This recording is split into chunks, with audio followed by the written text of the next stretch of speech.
Question నేను సోనియా, ఎవరు గెలుస్తారు? గెలుపు వీరులు ఎవరు? ఎవరి భవితవ్యం ఎలా ఉండబోతుంది? ఎవరికి ఎన్ని సీట్లు వస్తున్నాయి? ఎవరు ఆయా రాష్ట్రంలో పీఠం ఎక్కబోతున్నారు? ఎవరిపై ఎవరు బెట్టింగ్ పెడుతున్నారు? పందెం రాయుల లెక్కలు ఎలా ఉన్నాయి అన్న ప్రశ్నలు ఇప్పుడు జోరుగా సాగుతున్నాయి. ఎక్కడ చూసినా ఇదే కనిపిస్తోంది. ఎందుకంటే ఇక మిగిలింది 24 గంటలు కూడా లేదు. అంతా నిశ్శబ్దంగా మారిపోయింది. తుఫాన్ ముందు సైలెంట్ అన్నట్లుగా మారిపోయింది.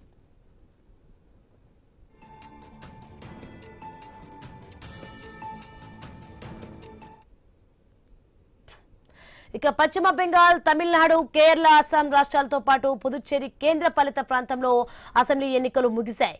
మరికొన్ని గంటల్లో ఓట్ల లెక్కింపు జరగబోతోంది. ఇప్పటికే ఎన్నికల అధికారులు ఏర్పాట్లు పూర్తి చేశారు. ఈ 5 రాష్ట్రాల్లో పశ్చిమ బెంగాల్, తమిళనాడు, కేరళ రాష్ట్రాలు కీలకం కానున్నాయి. విజయన్ పినరాయి, మమతా, స్టాలిన్ల భవితవ్యం మరికొన్ని గంటల్లో తేలనుంది.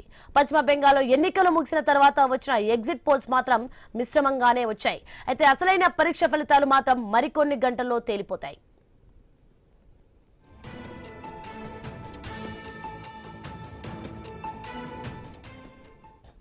ఇక దీంతో నేతల గుండెల్లో లాబ్ డబ్ మొదలైంది. ఆయా రాష్ట్రాల్లో ఎవరు గెలుస్తారన్న దానిపై తీవ్రమైన ఉత్కంఠ నెలకొంది. తమిళనాడు, పశ్చిమ బెంగాల్ ఫలితాల ప్రభావం జాతీయ రాజకీయాలపై పడే అవకాశం ఉంది. పశ్చిమ బెంగాల్లో మమతకు విజయం దక్కుతుందా? ఫలితాలపై భయం పట్టుకుందా? ఎలాగైనా ఓడిపోతామని తెలిసిపోయిందా? మమత కేంద్ర ప్రభుత్వ ఉద్యోగులను ఎందుకు వ్యతిరేకిస్తుంది? కౌంటింగ్ పై టీఎంసీ క్యాంపులో అనుమానాలున్నాయా? గెలుపుపై బీజేపీలో ఆశలు పెరిగిపోయాయా? కౌంటింగ్ పై ఎందుకు అనుమానాలు? కేంద్ర ప్రభుత్వ ఉద్యోగులు నియమిస్తే సమస్య ఏంటి? నమ్మకం లేదా? రాష్ట్ర ప్రభుత్వ ఉద్యోగులే ఎందుకు కావాలి? ఈసీతో ఎందుకు మమతకు వైరం? విజయ్ గెలుస్తాడా? నిలుస్తాడా? కేరళం ఎవరి సొంతం? అసోం బీజేపీ పక్షమేనా? ఎగ్జిట్ పోల్స్ అంచనాలు నిజమవుతాయా? తలకిందులవుతాయా?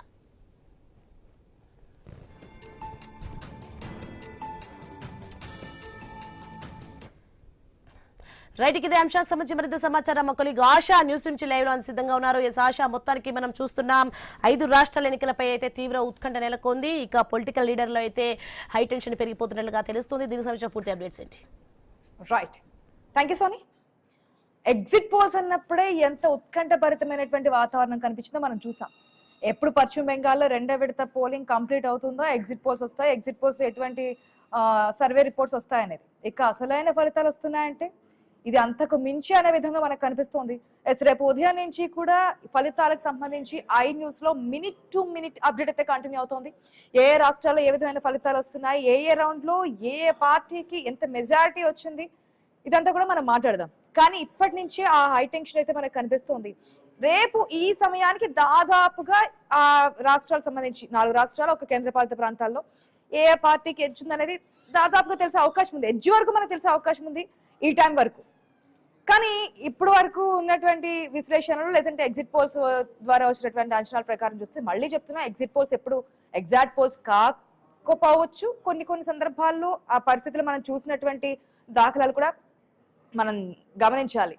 సో రేపు అసలైన ఫలితాలు రాబోతున్నాయి. ఇప్పటికే ఎగ్జిట్ పోల్ సంబంధించి అనేక పార్టీలు కూడా స్పందించాయి. ఇది ఏమీ కాదు, మనకి మెయిన్ గా టఫ్ ఫైట్ నడుస్తున్నటువంటి పశ్చిమ బెంగాల్లో అయితే కేవలం స్టాక్ మార్కెట్ల ఎఫెక్ట్ గురించి ఇదంతా చేస్తున్నారు, మాయాజాలం చేస్తున్నారు, ఇదంతా ఏమీ లేదు, ప్రజలు మా వైపే ఉన్నారంటూ మాట్లాడుతున్నారు, స్ట్రాంగ్ రూమ్ల వైపు మాట్లాడుతున్నారు, స్ట్రాంగ్ రూమ్లకు వెళ్తున్నారు. ఇక అక్కడ జరుగుతున్నటువంటి ఉత్కంఠభరిత వాతావరణం అయితే మరి ఏ స్టేట్ లో లేదని చెప్పొచ్చు. ఇక తమిళనాడులో మనం చూస్తే కనుక అక్కడ టీవీకే పార్టీ అధినేత విజయ్ కింగ్ మేకర్ గా మారబోతున్నారని కొంతమంది, లేదు కింగ్ గానే ఉండబోతున్నారని మరికొంతమంది, లేదు కొన్ని స్థానాలు వస్తాయి అనేది ఒకటి వినిపిస్తుంటే, లేదు ఎంతో కొంత అన్నాడీఎంకే పార్టీకి వచ్చినటువంటి సీట్ల ద్వారా సపోర్ట్ చేయబోతున్నారని చెప్పి మరికొన్ని ఊహాగానాలు ఎవరికి వారు వినిపిస్తున్నటువంటి సందర్భాలు మనకు కనిపిస్తున్నాయి.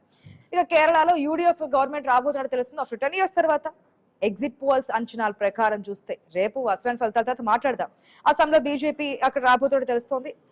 మొత్తంగా పుదుచ్చేరిలో ఎన్డీఏ కూటమి అధికారంలో రాబోతున్నట్టుగా మనకు వస్తున్నటువంటి అంచనాల ప్రకారం తెలుస్తున్నటువంటి అంశాలు మాట్లాడదాం. మనతో పాటు డిబేట్ లో పార్టిసిపేట్ చేస్తున్నారు మన్యం కోటేశ్వరరావు గారు, పొలిటికల్ అనలిస్ట్, అదేవిధంగా నరసింహరావు గారు ఉన్నారు, పొలిటికల్ అనలిస్ట్. నమస్తే అండి, welcome to the show. First గా కోటేశ్వరరావు గారు నమస్తే సార్. నమస్తే. తినబోతూ రుచి ఎందుకు అనుకున్నప్పటికీ కూడా ఉత్కంఠభరితమైనటువంటి వాతావరణంలో ఏం జరగబోతుంది అనే హై టెన్షన్ అయితే క్రియేట్ అవుతుంది.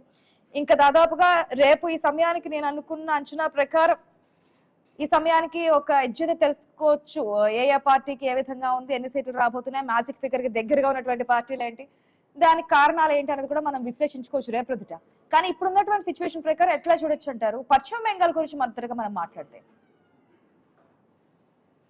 ఇప్పుడు ఎగ్జిట్ పోల్స్ వచ్చినటువంటి 29వ తారీఖు సాయంత్రం లేదా మరుసటి రోజు కూడా వివిధ చర్చలు సాగాయి. వివిధ ఛానల్స్ లో అనేక మంది అభిప్రాయాలు చెప్పారు.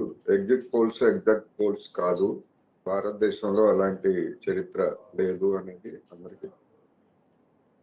అయితే పశ్చిమ బెంగాల్లో కొన్ని పోల్స్ బీజేపీకి అనుకూలంగా చెప్తే, కొన్ని పోల్స్ తృణమూల్ కాంగ్రెస్ కి అనుకూలంగా చెప్పాయి.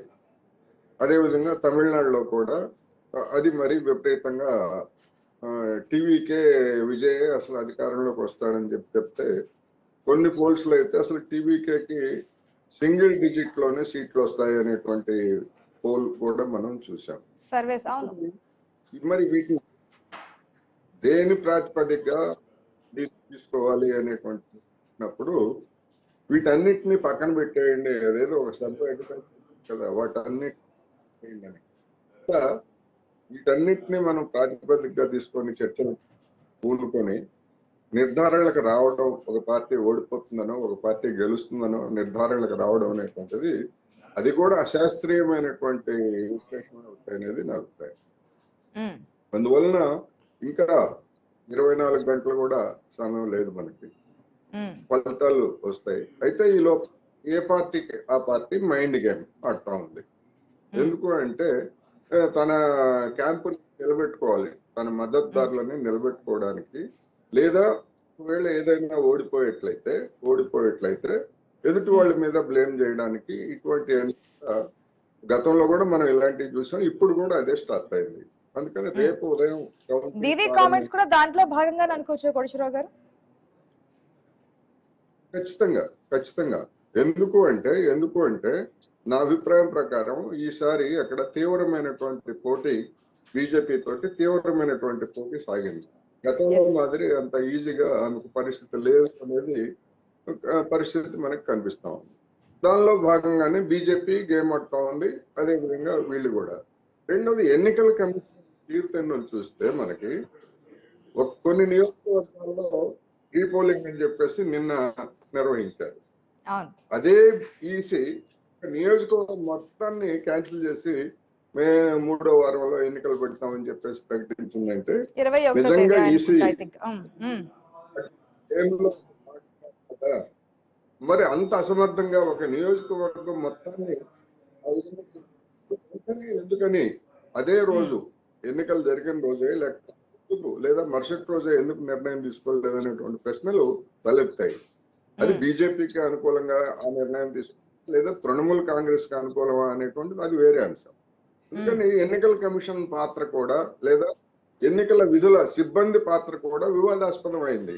కేంద్ర ప్రభుత్వ సిబ్బంది తనకు వ్యతిరేకంగా పనిచేశారనేటువంటి అభిప్రాయాన్ని మమతా బెనర్జీ వ్యక్తం చేశారు, కోర్టుకు కూడా వేయడం, ఇవన్నీ కూడా మనకు తెలుసు. అందుకని ఇదొక మైనస్.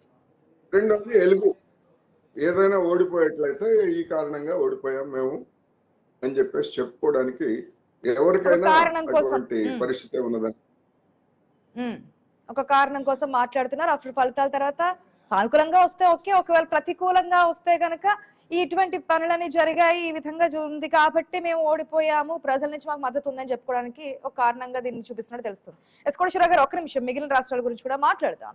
ఎస్ నరసింహరావు గారు, నమస్తే అండి. నమస్తే అండి.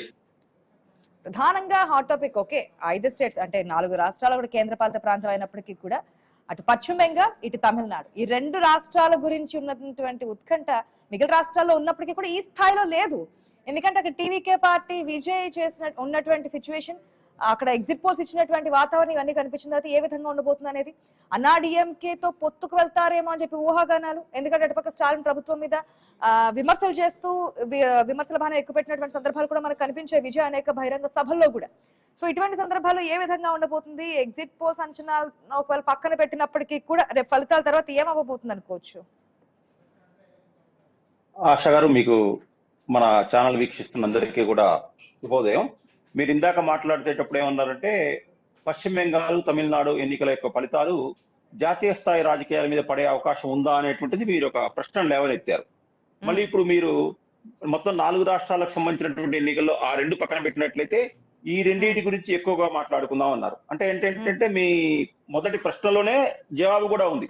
అంటే ఈ 2 రాష్ట్రాలకు సంబంధించినటువంటి ఎన్నికల ఫలితాలు రాబోయే రోజుల్లో చాలా కీలకంగా మారబోతున్నాయేమో అనేటువంటి ఒక రకమైనటువంటి మనకు కనిపిస్తుంది చిత్రం. ఇదేలాగా సరిగా 2 సంవత్సరాల క్రితం 2024 మేలో, అంటే ఇదే సమయంలో మనం ఉన్నప్పుడు మనకు అన్ని ఎలక్షన్ కి సంబంధించినటువంటి సర్వేలు కూడా 400 పార్ 400 300 దాటుతాయని చెప్పేశారు. కానీ అనూహ్యంగా ఎన్డీఏ వచ్చేసేసి 292 దగ్గర 293 దగ్గర ఆగింది, బీజేపీ 240 దగ్గర ఆగింది.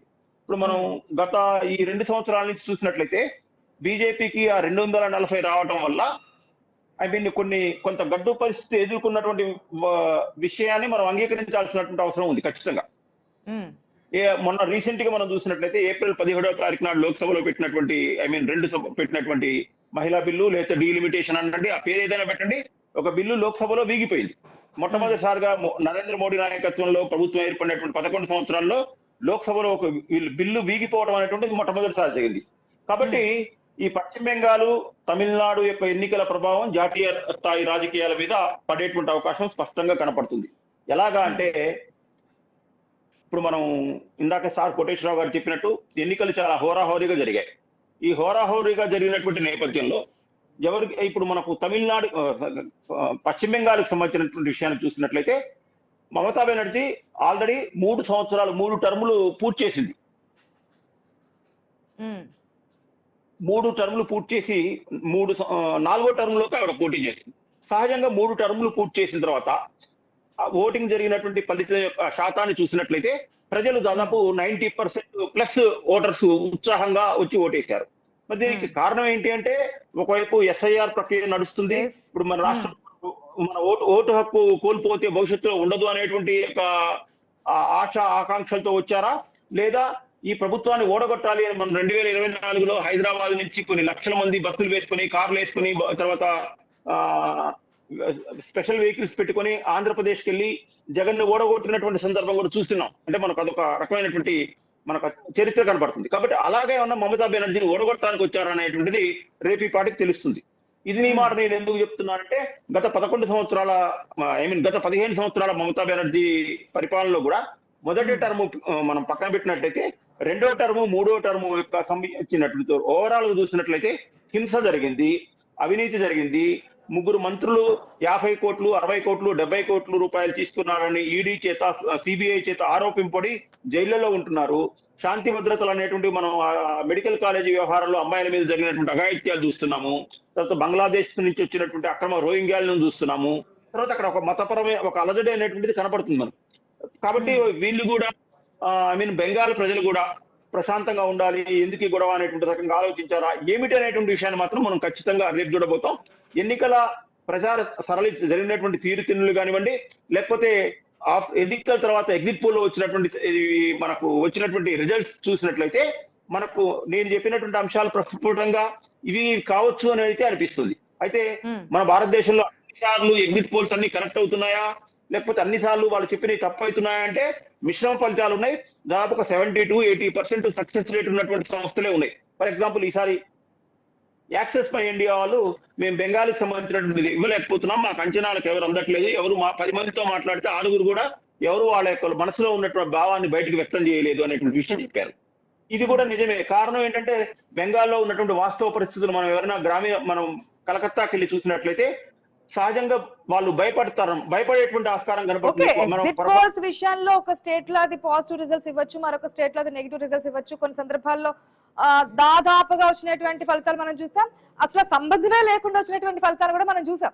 అందుకే ఎగ్జిట్ పోల్స్ ఎప్పుడు ఎగ్జాక్ట్ పోల్స్ కాదు, ఎంతో కొంత ఏం జరిగింది అనేది. ఎందుకంటే ఎలక్షన్ ఇప్పుడు అయిపోతే మరుసటి నిమిషం ఎగ్జిట్ పోల్స్ మనకు వచ్చేస్తున్నాయి. ఏ విధంగా అందువల్ల ప్రజల దగ్గర నుంచి కూడా కొంచెం భిన్నటువంటి వాతావరణం వస్తుంది. అందరూ కూడా ఈ పార్టీకి ఓటు వేస్తామని చెప్పి సరిగా ఆన్సర్ చెప్పలేకపోవచ్చు, రాంగ్ ఆన్సర్ చెప్పొచ్చు, ఇవన్నీ కూడా ఉన్నాయి. కాబట్టి ఎగ్జిట్ పోల్స్ మీద అంత దృఢంగా గట్టిగా మనం విశ్వాసం ఉంచకపోయినప్పటికీ కూడా ఎంతో కొంత ఎడ్జ్ ఉంటుందేమో ఈ పార్టీకి అనేది అయితే తెలుస్తోంది. ఓకే, పశ్చిమ బెంగాల్ విషయం కొంచెం పక్కన పెడితే తమిళనాడు, కోటేశ్వరరావు గారు తమిళనాడు పాలిటిక్స్ ని ఎట్లా చూడొచ్చు?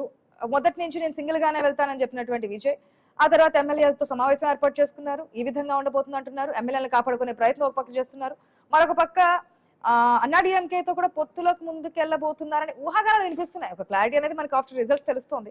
ఒకవేళ ఏ పార్టీకి మ్యాజిక్ ఫిగర్ రాకపోతే కనుక ఏదో ఒక బలం కావాలి కాబట్టి అప్పుడు ఇటుపక్కకు వెళ్తారు అనేది ఎట్లా చూడొచ్చు? జరిగే పరిణామాలు ఎట్లా ఉండబోతున్నాయి అనుకోవచ్చు? తమిళనాడుకు వచ్చేసరికి 2 ప్రాంతీయ పార్టీలు, ఇద్దరు అగ్రనాయకులు అంటే కరుణానిధి, జయలలిత వాళ్ళు మరణించిన తర్వాత 2 ప్రాంతీయ పార్టీలు మొట్టమొదటిసారిగా ఇప్పుడు పోటీ పడుతున్నాయి అనేటువంటిది మనం అంటే పూర్తి స్థాయిలో కూడా పోటీ పడ్డాయి. పోయిన ఎన్నికల్లో కూడా పూర్తి స్థాయిలో ఇప్పుడు పోటీ పడుతున్నాయి. ఇటువంటి పరిస్థితుల్లో సంస్థాగతంగా ఎలాంటి నిర్మాణం లేనటువంటి టీవీకే విజయ్ మొత్తం అన్ని స్థానాల్లో పోటీ పెట్టాడు. ఎన్నికల రోజు తర్వాత వచ్చినటువంటి వార్తలు ఏమిటి? కొన్ని దాదాపు అన్ని చోట్ల ఏజెంట్లు లేరు, అసలు కొన్ని బూతుల్లో ఏజెంట్లే లేరు అనేటువంటి అభిప్రాయం కూడా వచ్చింది. అయితే ఏజెంట్లు ఉన్నా లేకపోయినా మనం గతంలో కూడా చూసాం. కొన్ని సందర్భాలు ఉన్నా లేకపోయినా కానీ ఆయా పార్టీలకు ఓట్లేసేటువంటి జనం ఉన్నారు. గుర్తు ప్రాబ్లం కాదు, అట్లా ఆ విధంగా వేశారు. మరి అటువంటి పార్టీకి అత్యధికమైనటువంటి ఎగ్జిట్ పోల్స్ కానీ లేదా అంతకుముందు ప్రీ పోల్ సర్వేలు కానీ డిఎంకే కూటమికి మద్దతు గురించి స్పష్టంగా చెప్పాయి మెజారిటీ. మరి మైనారిటీగా ఉన్నటువంటి ఒక ఛానల్ అయితే గతంలో పరువు పోగొట్టుకున్నటువంటి మై యాక్సిస్ ఏదో ఒక ఛానల్ ఉంది, అది గతంలో దాదాపు చాలా అవమానాల పాలయ్యాడు కూడా ఆ సంస్థ యజమాని. మరి ఆ సంస్థ ఒక్కసారిగా విజయ్కే పట్టం కడతారనేటువంటి పద్ధతుల్లో సరే ఇచ్చారు. ఎట్లా నమ్మాలి వీళ్ళని అనేటువంటి నా అభిప్రాయం ప్రకారం పశ్చిమ బెంగాల్లో తీవ్రమైనటువంటి బొటాబొటీ మెజారిటీ తోటి మమతా బెనర్జీ రిటైన్ చేసుకునే అవకాశాలు ఉన్నాయనేటువంటి ఒకటైతే, తమిళనాడులో స్పష్టమైనటువంటి మెజారిటీ తోటి డిఎంకే కూటమి వస్తుంది అనేది. ఓకే, తమిళనాడులో డిఎంకే కూటమి అధికారంలో రాబోతుంది అనేది ఎగ్జిట్ పోల్స్ లో మాక్సిమం అదే సర్వే రిపోర్ట్స్ కూడా మనం చూసాము. కాకపోతే కొన్ని మనకి టీవీకి కూడా అంటే ఎవరి సపోర్ట్ లేకుండా అధికారాన్ని చేజిక్కించుకోపోతున్నారు. కింగ్ మేకర్ కాదు, కింగే కాబోతున్నారు విజయ్ అంటూ చెప్పుకొచ్చారు. ఎగ్జాంపుల్ మనకి ఎన్టీఆర్ ఉన్నప్పుడు తెలుగుదేశం పార్టీ పెట్టి వెంటనే అధికారంలోకి వచ్చారు, ముఖ్యమంత్రి అయ్యారు. అదే వరవడి ఇక్కడ కూడా కంటిన్యూ అవుతుందని చెప్పి ఎగ్జాంపుల్స్ కూడా చెప్పుకుంటూ వచ్చారు. వెయిట్ చేసి చూద్దాం. కొన్ని గంటలు మరికొన్ని గంటల్లో మనకి ఉత్కంఠకు తెరపడబోతుంది కాబట్టి. ఎస్ నరసింగ్ గారు, ఇక మిగిలిన 3 ప్రాంతాలు, 2 రాష్ట్రాలు, 1 కేంద్ర పాలిత ప్రాంతం, అస్సాం, కేరళ, పుదుచ్చేరి, ఇది ఎట్లా ఉండబోతుంది అనుకోవచ్చు? ఆల్రెడీ మనకి ఎగ్జిట్ పోల్స్ ప్రకారం చూస్తే కనుక కేరళలో యూడిఎఫ్ రాబోతుందని చెప్పి తెలుస్తోంది. అంచనాల ప్రకారం ఏది మనకి క్లారిటీ కాదు, కేవలం ఊహాగానాలు. ఎగ్జిట్ పోల్స్ లెక్కల ప్రకారం మనం మాట్లాడుకుంటుంటే అక్కడ కాంగ్రెస్ కాస్త పుంజుకునే అవకాశం ఉంది అనేది. ఇక అదేవిధంగా అస్సాంలో బీజేపీ, పుదుచ్చేరిలో ఎన్డీఏ కూటమి అధికారంలో రాబోతున్నాయి అనేది మనకు వచ్చినటువంటి ఎగ్జిట్ పోల్స్ అంచనాల ప్రకారం మాట్లాడుకుంటున్నటువంటి తీరు. ఎట్లా ఉండబోతుంది అనుకోవచ్చు? ఇదే కంటిన్యూ అవుతుంది అనుకోవచ్చా, లేదంటే ఏదైనా మార్పులు జరిగే అవకాశం ఉంటుంది అనుకోవచ్చా?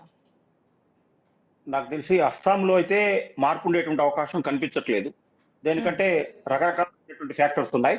ప్లస్ అక్కడ ఉండేటువంటి మూడ్ ఆఫ్ ద పీపుల్ కూడా మనకు అట్లాగే కనపడింది. అలాగే మనం ఎట్ ద సేమ్ టైం కేరళకు వచ్చినట్లయితే కేరళలో కూడా అక్కడ మనకు ప్రభుత్వానికి సంబంధించినటువంటి కొంత వ్యతిరేకత అయితే ఉంది ఖచ్చితంగా. ఎందుకంటే వాళ్ళు కూడా 2 టర్ములు పరిపాలించేశారు, అక్కడ ఇబ్బంది ఉంది. కానీ అయితే ఇక్కడికి వచ్చే వరకు ఏంటంటే కేరళలో ముస్లిం లీగ్ సంబంధించినటువంటి ఓట్ షేర్ ఎట్లా ఉండబోతుంది అనేటువంటిది ఇంపార్టెంట్. వాళ్ళు అంటే పూర్తిగా యూడిఎఫ్ కే మెజారిటీ వస్తుందా, లేకపోతే యూడిఎఫ్ ముస్లిం లీగ్ కలిసి మనం ప్రభుత్వాన్ని ఏర్పాటు చేయాల్సినటువంటి పరిస్థితి రావచ్చా అనేటువంటిది. ఈ మాట నేనెందుకు చెప్తున్నా అంటే మనకు వచ్చినటువంటి ఎగ్జిట్ పోల్స్ కానివ్వండి, లేకపోతే అంతకుముందు వచ్చినటువంటి ప్రీ పోల్ సర్వే కానివ్వండి, లేకపోతే మనం పత్రికల్లో వచ్చినటువంటి ప్రధాన అంశాల నుంచి మనం కవర్ చేసినటువంటి వార్తలు చూసినట్లయితే బీజేపీకి సంబంధించినంత వరకు అక్కడ అంతకుముందు గత మున్సిపల్ ఎన్నికల్లో బీజేపీ అక్కడ తిరువనంతపురం కార్పొరేషన్ గెలుచుకుంది.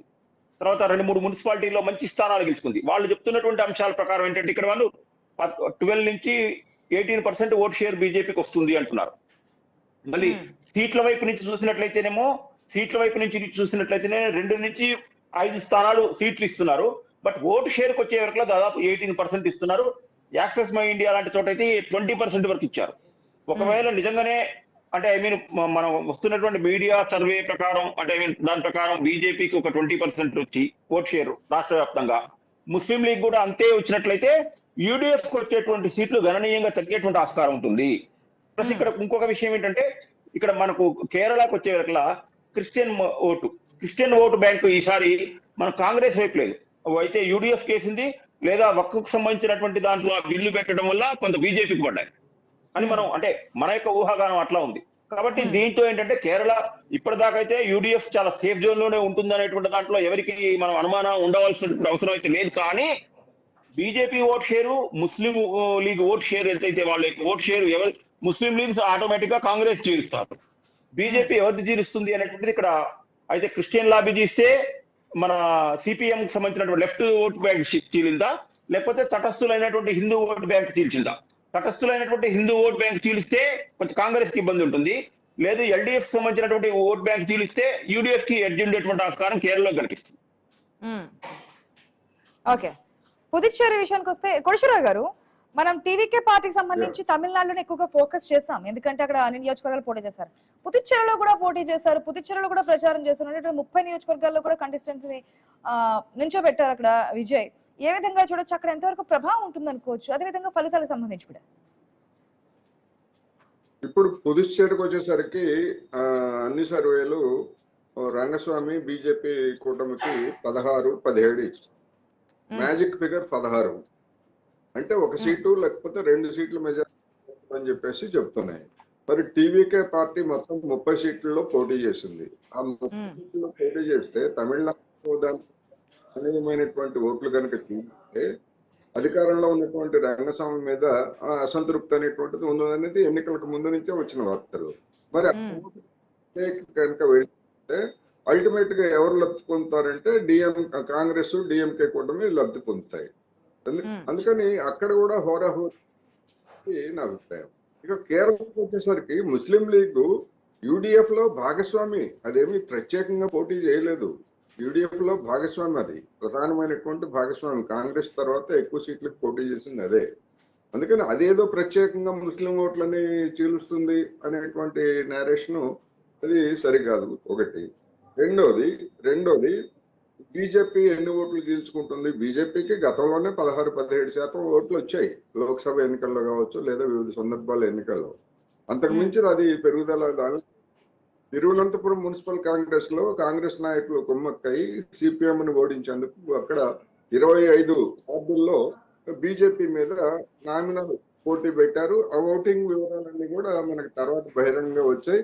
మొత్తం ఓట్లు చూసుకుంటే తిరువనంతపురం కార్పొరేషన్ లో మొత్తం ఓట్లు అంటే అన్ని వార్డులు ఓట్లను చూసుకున్నట్లయితే నంబర్ 1 పార్టీగా సిపిఎం ఉంది, ఎల్డిఎఫ్ ఉంది అక్కడ. అందుకని అది ఒక ప్రత్యేకమైనటువంటి పరిస్థితుల్లో జరిగింది. ఇక ఈ ఎన్నికలకు వచ్చేసరికి నా అభిప్రాయం ప్రకారం అక్కడ కూడా హోరాహోరీ పోటీ జరిగింది.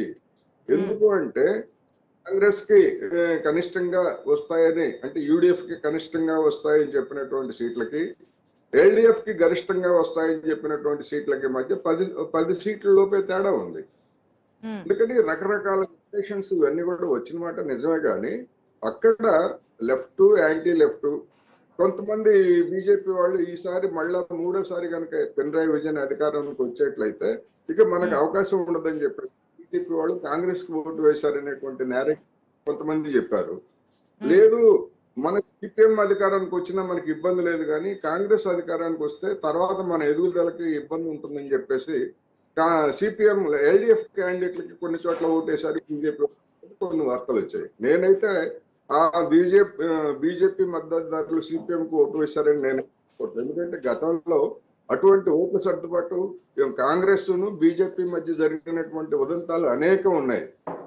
ఆ విధంగా ఏదైనా జరిగి ఉండవచ్చు. అయితే అది ఎన్నికలను ప్రభావితం చేస్తుందా అనేటువంటిది ఒక ప్రశ్న. గతంలో చూసాం మనం, సురేష్ గోపి త్రిశూర్లో ఎంపీగా ఎన్నిక కావడానికి కాంగ్రెస్ ఆయనకి సహాయం చేసింది. అది బహిరంగ రహస్యం. అక్కడ కాంగ్రెస్ లో ఉన్నటువంటి వర్గ విభేదాల లేకపోతే బీజేపీతో ఉన్నటువంటి అండర్స్టాండింగ్ ఏదో అనేటువంటిది మనకైతే చెప్పలేం. కానీ అక్కడ కాంగ్రెస్ బలహీనంగా అది తన ఓట్లన్నింటినీ కూడా సురేష్ గోపికి కేటాయించింది. అందుకని అక్కడ కూడా బలమైనటువంటి పోటీ. రెండోది ఎప్పుడు కూడా ఏ ఒక్క ఎల్డిఎఫ్ కానీ యూడిఎఫ్ కానీ వరుసగా 2 సార్లు ఎన్నికైన చరిత్ర గతంలో లేదు. మొట్టమొదటిసారిగా పోయినసారి ముందు వరుసగా 2 సార్లు పినరాయి విజయన్ నాయకత్వంలో ఉన్నటువంటి ఎల్డిఎఫ్ అధికారానికి వచ్చింది. 1%, 1% తేడాతోటి అక్కడ ప్రభుత్వాలు మారిపోవడం అనేది మనం గత ఎన్నికలన్నీ కూడా చూసాం. అందుకని ప్రభుత్వ వ్యతిరేకత క్రిటికల్ గా చూసేటువంటి జనాలు మిగతా దేశంతో పోలిస్తే కేరళ, తమిళనాడులో ఎక్కువగా ఉన్నారు కనుక కేరళలో ఆ విధమైనటువంటి మార్పిడి జరగవచ్చు అని సర్వేలన్నీ కూడా యూడిఎఫ్ కే ఎక్కువ మెజారిటీ చూపిస్తున్నాయి. ఎంత వస్తాయి ఏమిటి కొంతమంది చెప్తున్నట్టు తారుమారు అవుతాయా అనేటువంటిది మనం చూడాల్సి ఉంది. పోటీ మాత్రం తీవ్రంగా జరిగింది అనేది నేను చెప్పదలుచుకున్నాను. నిజంగానే, ఎందుకంటే రేపు ఈ సమయానికి మనకి ఖచ్చితమైన ఫలితాలు కూడా వెలువడే అవకాశం ఉంది కాబట్టి ఇవన్నీ అంచనాలు లేదంటే కనుక ఎగ్జిట్ పోల్స్ ప్రకారం వచ్చినటువంటి సర్వే ఫలితాల ప్రకారం మాట్లాడుకున్నాం. కానీ రేపు ఉదయం నుంచి కూడా ఖచ్చితమైన ఫలితాలు వెలువడతాయి. అప్పుడు ఏ రాష్ట్రాల్లో ఎటువంటి ఫలితాలు వచ్చాయి, దానికి గల కారణాలు ఏంటి, ఓడిపోయిన పార్టీకి గల అంటే ప్రజల మీద వ్యతిరేకత లేదంటే కనుక ఏ విధంగా ఉందనేది ఆ రోజు మనం రేపు ఖచ్చితంగా విశ్లేషిద్దాం. 4 రాష్ట్రాలు, ఒక కేంద్ర పాలిత ప్రాంతంలో ఆయా పార్టీల ప్రభావం ఎంతవరకు ఉంది, ప్రజలు ఏ పార్టీకి పట్టం కట్టారనేది. Thank you so much debate లో పార్టిసిపేట్ చేసినందుకు కోటేశ్వరరావు గారు, నరసింహరావు గారు. ఇది వాటి question hour. Keep watching I News. మీతోని మీ వెంటే.